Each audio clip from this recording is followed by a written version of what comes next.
Hello दोस्तों, आपके अपने YouTube channel camp study group में आपका स्वागत है और मैं विनोद।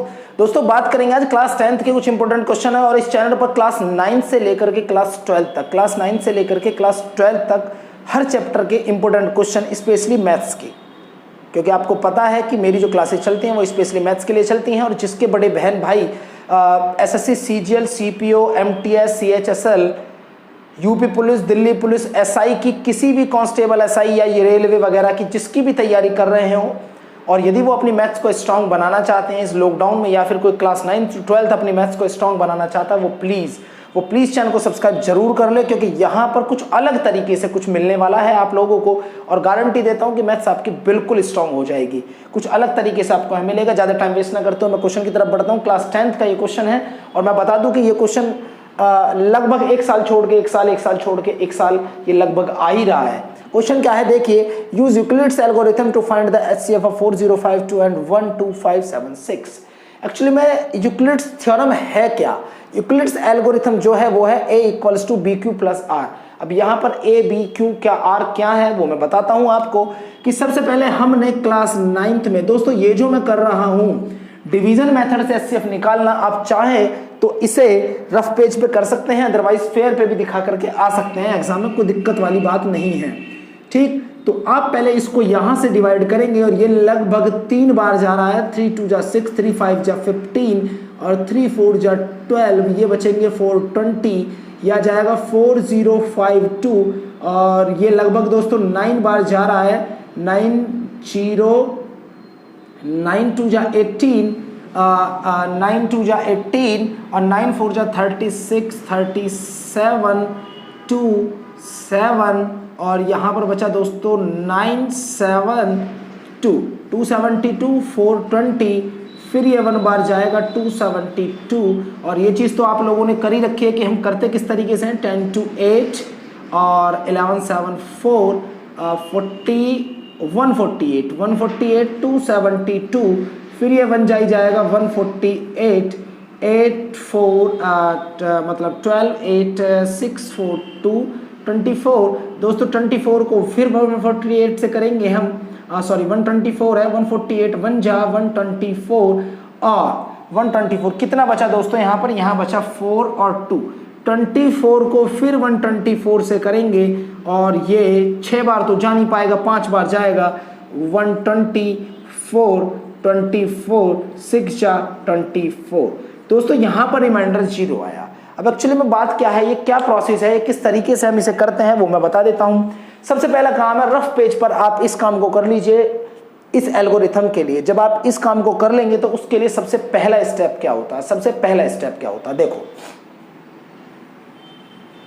सबसे पहला स्टेप क्या है? सबसे पहले स्टेप में आपको लिखना है कि इन दोनों नंबरों में ग्रेटर देन कौन है। तो आपको लिखना है 12576 इज ग्रेटर देन 4052 ये इससे ग्रेटर देन है। तो यहां पर एक लाइन लिखनी होती है हमें कि हम यहां पर वी अप्लाई क्या करेंगे? We apply Euclid's algorithm. और दोस्तों वो यूक्लिड्स एल्गोरिथम होती क्या है? वो दोस्तों यूक्लिड्स एल्गोरिथम यही होती है। पहला स्टेप मेरा कहाँ खत्म हुआ था? पहला स्टेप मेरा खत्म हुआ था कि 4052 से जब मैंने 12576 को डिवाइड किया था तो क्वोशंट मेरा 3 आया था, रिमाइंडर मेरा 420 आया था। तो दोस्तों जिस नंबर को डिवाइड करते हैं वो a होता है, जिससे डिवाइड करते हैं वो b होता है, जो हमारा क्वोशंट आया है वो q होता है और ये जो रिमाइंडर आया है इसको r बोलते हैं।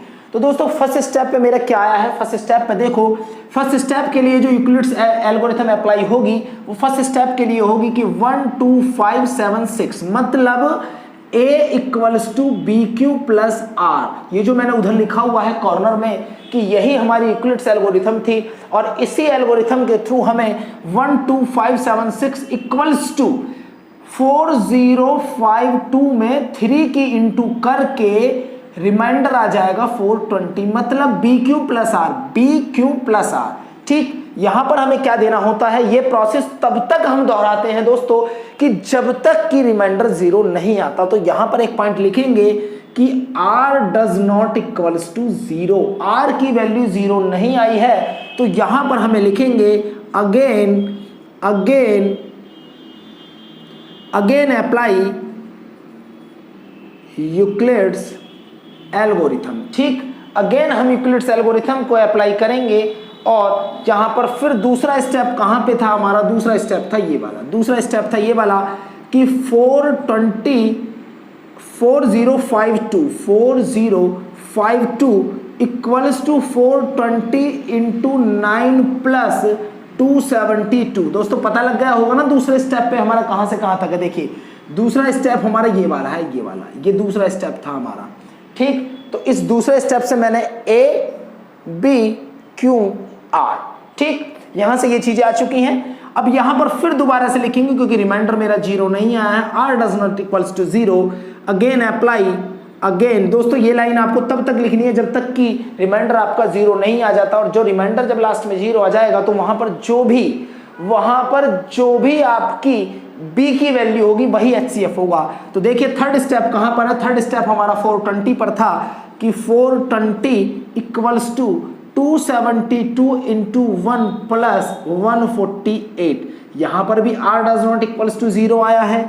अगेन लिखेंगे, अगेन अप्लाई यूक्लिड्स एल्गोरिथम, और यहां पर अप्लाई करेंगे अब लास्ट ये सेकंड, ये अभी स्टेप है 272 इक्वल्स टू दोस्तों 148 इंटू 1 प्लस 124।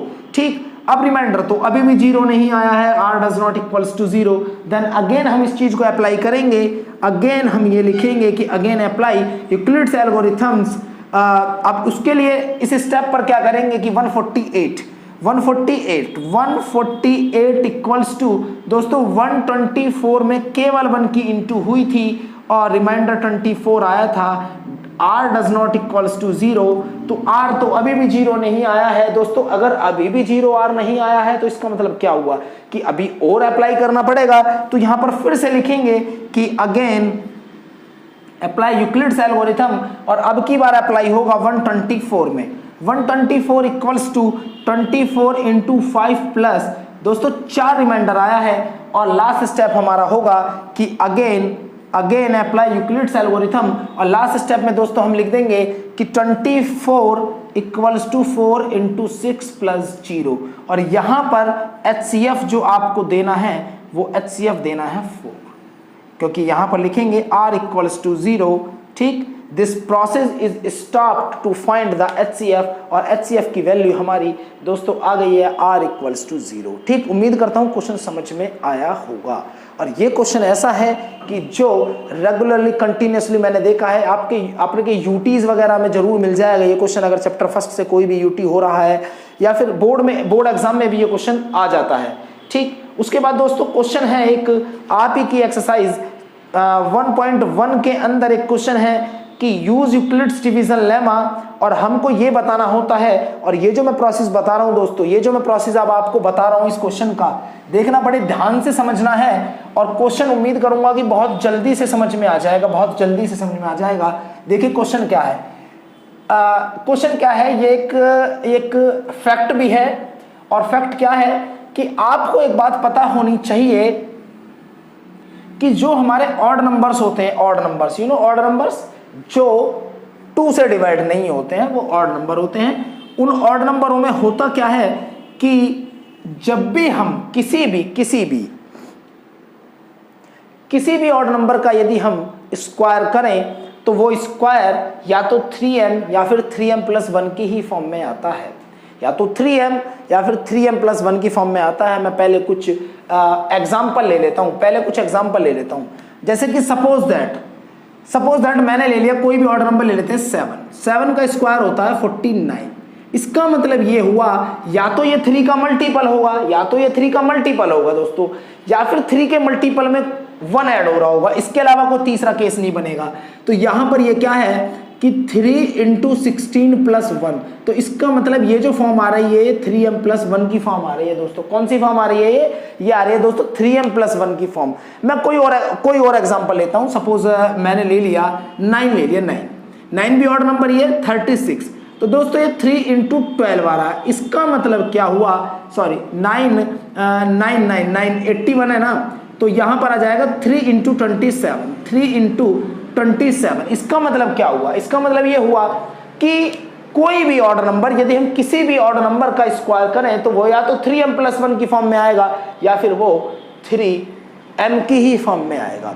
ठीक, अब यही एक क्वेश्चन दे रखा है एक बुक के अंदर, और क्वेश्चन क्या है? क्वेश्चन आप लोगों ने पढ़ लिया होगा, मैं बता देता हूं। एक्सरसाइज 1.1 का ये है क्वेश्चन नंबर 4।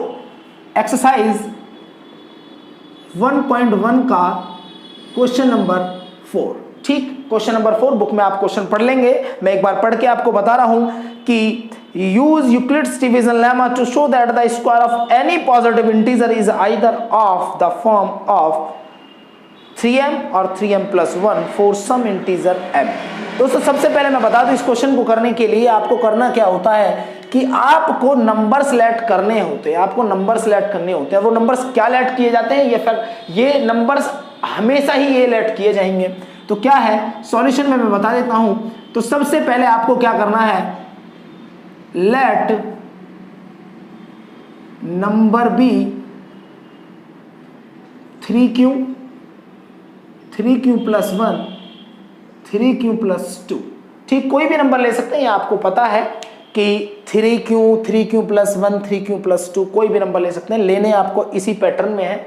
आप चाहें तो एक 3 और बढ़ा सकते हैं, कोई दिक्कत वाली बात नहीं है।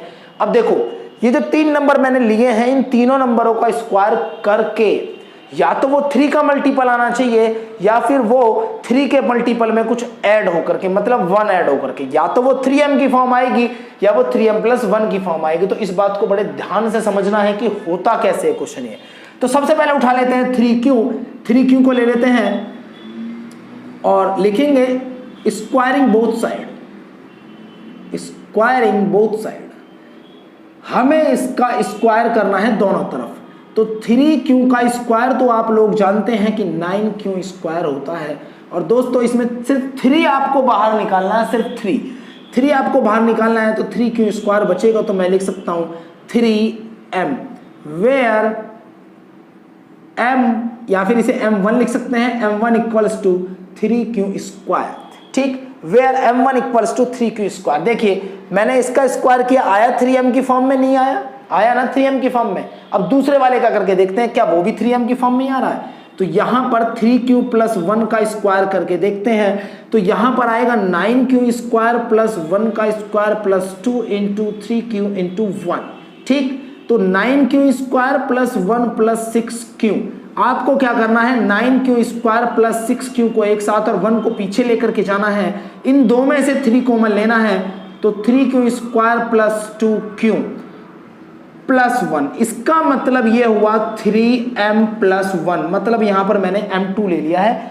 तो यहां पर भी तो 3m+1 की ही फॉर्म आ रही है दोस्तों, यहां पर भी तो 3m+1 की ही फॉर्म आ रही है। तो इसका मतलब ये हुआ, यहां पर लिखेंगे कि वेयर m2 = 3q² + 2q। मतलब क्या है हमारा इस चीज में, आप चाहें तो दोनों जगह पर m भी लेट कर सकते हैं, क्वेश्चन गलत नहीं होगा। ठीक, तो यहां पर क्या है कि m 3 के मल्टीपल में +1 हो रहा है। अब जरा तीसरे वाले को और चेक करके देखते हैं, तीसरा वाला क्या कहना चाह रहा है। तीसरे वाले में क्या है, तीसरे वाले में क्वेश्चन ने बोला है कि 3q + 2 का अगर स्क्वायर करें तो ये भी या तो 3m की फॉर्म आएगी या फिर 3m+1 की फॉर्म आएगी। तो एक बार इसको भी चेक करके देखते हैं, जरा एक बार इसको भी चेक करके देखते हैं कि किस तरीके से ये है। तो देखिए 3q + 2 का स्क्वायर करते हैं तो ये हो जाएगा 9q² + 2 का स्क्वायर + 2 × 3q × 2। तो दोस्तों यहाँ तो 9q² है, यहाँ पर 4 है और 3 × 2 = 6 2 = 12q है। तो यहाँ पर एक काम करो, पहले इसको आगे लेकर के जाना है, और यहां पर एक बात समझने की है कि ये जो 4 लिखा हुआ है दोस्तों, इसको आप दो जगह पर डिवाइड करेंगे, 3 + 1 में, ठीक है ना। और इन 3 स्टेपों से आप 3 कॉमन ले लेंगे। तो यहां पर आ जाएगा 3q² 4q + 1 + 1। इसका मतलब क्या हुआ दोस्तों, इसका मतलब ये हुआ कि यहां पर भी जब इसका स्क्वायर किया गया तो भी 3m+1 की ही फॉर्म आई, 3m+1, where m equals to 3q square plus 4q plus 1। तो दोस्तों यही मुझे प्रूव करना था कि when we square of any positive integer we find that there is a form is 3m और 3m plus 1, केवल और केवल 3m और 3m plus 1 की फॉर्म आएगी। यदि मैं आपसे कहूँ ना 3q plus 3 का स्क्वायर करके दिखाओ 3q plus 3 का, तो दोस्तों वो भी या तो 3m की फॉर्म आएगी या फिर 3m plus 1 की, इसके अलावा कोई तीसरी फॉर्म नहीं आएगी। दोस्तों उम्मीद करता हूं कि जो दोनों क्वेश्चन मैंने आपको समझाए हैं समझ में आए होंगे, और बाकी नेक्स्ट क्वेश्चन मैं इसकी 1.2 के साथ और थोड़े से कुछ और आगे के साथ और बाकी बनाने वाला हूं नेक्स्ट वीडियो में। तो वीडियो पसंद आई हो तो प्लीज लाइक, सब्सक्राइब, शेयर करना बिल्कुल भी ना भूला करें वीडियो को। Thank you guys.